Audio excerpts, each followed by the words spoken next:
Breaking news, ইদিকা পালি হচ্ছেন সাকিবের নিঃস্ব সিনেমার নায়িকা। প্রিয়তমা ও বরবাদের পর আবারও সাকিব খানের নায়িকা হতে যাচ্ছেন কলকাতার জনপ্রিয় অভিনেত্রী ইদিকা পাল।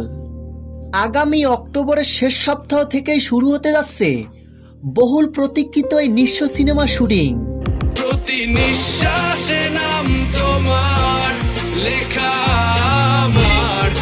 মেগা স্টার সাকিব খান ও ইদিকা পালের হ্যাট্রিক ধামাকা নিশ্চিত। প্রিয়তমা সিনেমা করেই দুই বাংলা জয় করেছিলেন ইদিকা পাল। এরপর আবারও বরবাদে মেগা স্টার সাকিব খানের সাথে তার অনবদ্য কেমিস্ট্রি ব্লকবাস্টার সাফল্য এনে দেয়। এবার অনন্য এই জুটিকে আবারও বড় পর্দায় দেখা যাবে নিঃস্ব সিনেমাতে। নিঃস্ব সিনেমার সংশ্লিষ্টরা আনুষ্ঠানিকভাবে মুখ না খুললেও একাধিক বিশ্বস্ত সূত্র থেকে বিষয়টি নিশ্চিত করা গেছে। এদিকে পরিচালক মেহেদী হাসান হৃদয় জানিয়েছেন, স্পেশাল অ্যানাউন্সমেন্টের ভিডিওর মাধ্যমেই খুব শীঘ্রই সারপ্রাইজ হিসেবে আনুষ্ঠানিকভাবে নায়িকার নাম ঘোষণা করা হবে।